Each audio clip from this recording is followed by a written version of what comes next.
una propuesta que emanó de la propia Asamblea Legislativa del Distrito Federal y la vamos a escuchar en voz de una de las mujeres que quizá conoce más a fondo este tema, la diputada Lucila Estela Hernández, a quien agradezco su presencia aquí en el estudio. Diputada, muchísimas gracias por estar con nosotros, involucrada desde hace muchos años en este tema.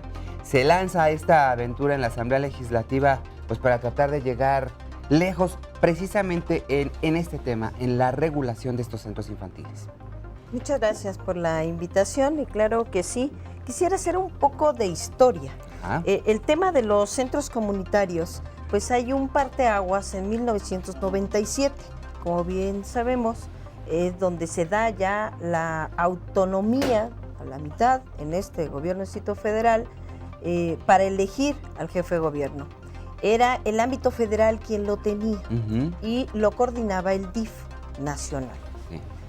Luego, en 1997, pues en el parteaguas nos quedamos, no en el DIF del Distrito Federal, sino el gobierno del Distrito Federal, y se crea un acuerdo, el 358, que termina en 2009. El acuerdo es con la Secretaría de Educación Pública, en donde ellos nos van a respetar como centros comunitarios de educación en las zonas más vulnerables.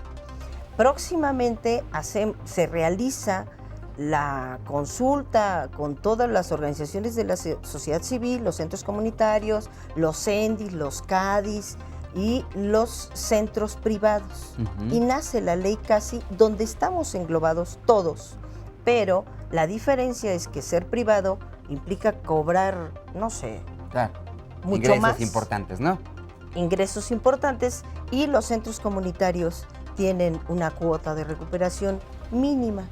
Es ahí donde nosotros estamos planteando que si la ley CASI se le aplica, se le habilita el reglamento, bueno, pues nosotros tenemos que transitar en lo que dice la ley. La ley en el Comité de Desarrollo Interinstitucional de Atención y Cuidado de la Infancia dice que las secretarías de Protección Civil, de Obras, el DIF y Salud tienen que aportar recursos a ese comité interinstitucional con el propósito de atender las necesidades primarias. ¿Cuáles son las necesidades primarias? En cuanto a instalaciones. En cuanto a instalaciones e infraestructura. Nosotros tenemos que cumplir, y digo nosotros, yo vengo de los centros comunitarios, el tema de la carpeta de protección civil es muy difícil cumplirlo, porque estos centros, el más viejo, si me permites decirlo, tiene 53 años, era casa de cuidado en Tlalpan, ¿no? Los más jóvenes tienen 18 años. Y todos tienen que cumplir con estos requerimientos. Todos tienen que cumplir con la carpeta de protección civil y estamos de acuerdo. Todos tienen que cumplir con un dictamen estructural de obras y todo el mundo tiene que plantear de qué manera va a ser la mejora en la infraestructura. Bueno, pues los centros comunitarios no tienen ningún financiamiento que pueda ayudar a salir de lo que dice la ley. Entendemos la ley y está muy claro. En palabras mías, sí. Como yo lo diría es, se hace esta diferencia en estos centros de atención, vamos, hay una clasificación importante que deriva de pues, el ordenamiento y está establecido. Sí. Para el caso específico de los centros que quedan integrados en esta ley, se abren unas características de apoyo que deberían dar instancias del gobierno capitalino a estos lugares específicamente hablando. Se exige que cumplan todas las normas como lo cumplen cualquier otra norma, una guardería, una escuela de atención especial, etcétera, etcétera. Pero a la hora de entender, bueno, yo estoy en un centro comunitario, yo lo atiendo, yo me encargo, soy el responsable, pero ¿de dónde saco el dinero para cumplir con todos estos estándares que finalmente son pues lo que marca, por ejemplo, Protección Civil? Pues resulta que no recibo esa asistencia que por ley quedó establecida. ¿Por qué no llegó? ¿O por qué nunca ha llegado el dinero? Espérame tantito, no me lo tome a mal, tenemos que hacer un corte. Pero ¿qué le parece si hablamos de por qué no llegó la lana? Y no es porque alguien se la haya llevado, te lo anticipo, sino porque simplemente pues nadie dijo que la tenía que entregar, ¿no? Más o menos por ahí quedó a la deriva, para que se den una idea del grado de pues desinterés, porque no lo puedo llamar yo de otra forma, la diputada me va a corregir, en el que cayeron temas como este tan importantes para la Ciudad de México, pero no para el gobierno de la Ciudad de México. Seguimos platicando aquí en el estudio de noticias todo el tiempo sobre los centros infantiles en la Ciudad de México con la diputada Lucila Estela Hernández, ella es presidenta de la Comisión de Participación Ciudadana de la Asamblea Legislativa, y nos quedamos con la gran incógnita. La Asamblea Legislativa hace 4 años hizo su chamba, mandó la ley, se cumplió con el tiempo para entregarla al gobierno del Distrito Federal, la regresan, pero ¿o cómo estuvo que el reglamento nunca apareció? ¿A quién le tocaba? Dentro de la ley casi. Ajá. Dentro de la ley casi, bueno, le toca al gobierno del Distrito Federal. El procedimiento es el siguiente: la Asamblea Legislativa propone, discuta, aprueba, la envía al gobierno del Distrito Federal. El gobierno del Distrito Federal tiene 9 días para observarla. ¿Por qué se publicó? Claro, la publicó, pero tiene todavía pendiente desde el 2010 el reglamento. ¿Por qué es tan importante el reglamento? Porque ahí cubrimos o cubre el gobierno del Distrito Federal todo lo que puede no estar en la ley. Y entonces ahí también el reglamento dice que en tiempo y forma tendrá que cumplirse la inscripción de los niños, al cual serán beneficiados por el programa de uniformes, y de no hacerlo no se les tomará en cuenta, por ejemplo. ¿No? Entonces sí es muy importante, los reglamentos son complementarios a la propia ley. ¿De qué estamos hablando? ¿Qué universo estamos hablando? ¿Cuántos niños y más o menos cuántos centros existen en la zona de Ciudad de México? Bueno, niños que atiende la ley CASI, porque atiende CADIS, CENDIS, privados y comunitarios, son 300,000 niños en el Distrito Federal. Centros comunitarios son 240 y aproximadamente atendemos 18,000 niños. Aquí vale la pena que te comente, porque nuestro trabajo, ¿por qué es comunitario y por qué lo defendemos? Sí. Porque es integral. Nosotros trabajamos todo el tema de cultura y trabajamos todo el tema de construcción de ciudadanía desde la primera infancia. Todos los que puedan aportar, tanto empresarios, vecinos, padres de familia, al centro, no económicamente, sino en especie, lo hacen, y la escuela es abierta. Decirte que ahí no tenemos obesidad. Nosotros tenemos un programa de peso y talla que nos monitorea el Instituto Nacional de Nutrición y nos dice, estos niños tienen este peso y tiene que subir, o este tiene que bajar. Y al final del ciclo escolar lo entregamos bien, trabajamos con los centros de salud también, trabajamos con la Universidad Pedagógica. Una servidora etiquetó recurso para que se siguiera la profesionalización de nuestras compañeras.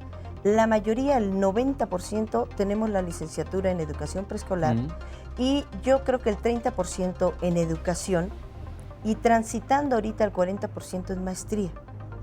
No somos improvisadas, tenemos toda la formación académica, pero sí queremos una atención distinta, es una atención integral donde podamos rescatar la comunidad, donde la fraternidad se dé, en lo que le pase a mi vecino también me afecta a mí. Claro, y en este sentido estos lugares, bueno, a veces no tienen las condiciones necesarias o idóneas, incluso por ejemplo el suministro de agua potable es deficiente, o en algunos casos, pues ¿cómo le hacen? Pues Iztapalapa, como dicen las compañeras, ya nada más le falta la azuquitar porque sale como color tamarindo. Parece agua de tamarindo, y entonces ahí lo que estamos pidiendo que nos eximan del pago, que nosotros... Que sea compensatorio, pues. O que sea compensatorio, se puede, digo, la ley plantea que si eres organización de la sociedad civil, AC, puedes tramitarlo y registrar, pero tener una AC implica también que tengas dinero para gestionarla, para registrarla, para una serie de procesos que lleva cada una. Ahora, si la ley obliga, la ley CASI, cuando a nosotros nos asignan a la Secretaría de Educación, obliga a que haya ese fondo interinstitucional para esas necesidades primarias, pues entonces tiene que atender la ley CASI. Y por eso es que estamos solicitando pues la intervención del jefe de gobierno para que esto se lleve a cabo. Ahora, como presidenta de la Comisión de Participación Ciudadana, seguramente hay varios puntos errores u omisiones en el procedimiento para poder pues consolidar una ley o su reglamento, que seguramente hay varios cabillos ahí sueltos que deberíamos tener muy presentes. Usted pues básicamente ya está en las últimas jornadas en esta posición dentro de la Asamblea, pero se queda como ciudadana y todos los demás nos quedamos igualmente aquí, por lo menos en la capital del país, pero en provincia pues ojalá lo tomen en cuenta porque seguramente tienen sus propios procesos y seguramente hay también vacíos u omisiones como las que estamos aquí. ¿Cuáles serían algunos de esos temas que deberíamos tener como presentes para darle seguimiento? Bueno, presente deben tener que la Ley de Participación Ciudadana actual dice que el presupuesto de cada delegación se asigne el 3% a que decidan los comités ciudadanos y la ciudadanía en general en qué se van a aplicar, en qué se pretende que se apliquen, en un rescate del espacio público que sea disfrute de la misma comunidad. Pero ahí hay que poner mucha atención porque los delegados aplican en donde ellos quieren.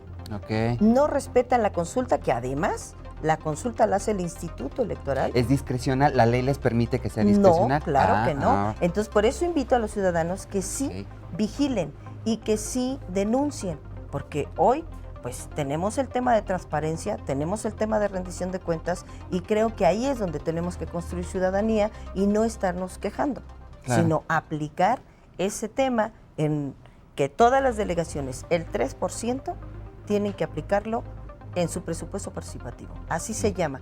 Para darte un ejemplo, en la Cuauhtémoc tiene 64 comités y les corresponde 1.400.000. Entonces, con 1.400.000 ellos pueden instalar luminarias, si así lo quisieran, en la asamblea y en la elección de los proyectos que presentan, o pueden ahora hacer un proyecto de cultura y llevarlo a su comunidad, Buenos Aires, Doctores, Obrera, que tanta falta hace, o pueden ellos determinar no sé, habilitar el centro médico con un mastógrafo que pueda hacer. O ponerle más poquitos a reforma total que tanta falta le hace, ¿no? O sea, obvio, ¿no? Lo que queremos es que el gobierno aplique el presupuesto participativo y es donde más se tiene que vigilar para que el ciudadano crea en esa ley.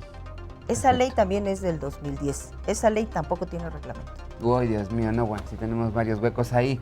Diputada, yo le agradezco muchísimo que nos haya acompañado. Esperamos contar con su participación, quizá ya no desde esta posición, pero sí desde la ciudadana, para seguir hablando de estos temas y darle seguimiento precisamente a qué pasa con estos centros comunitarios. Muchísimas gracias. Muchas gracias a ti. Gracias también a usted que nos escuchó por el 8:30 de AM Radio Capital y que nos acompañó por la señal de Efecto Televisión.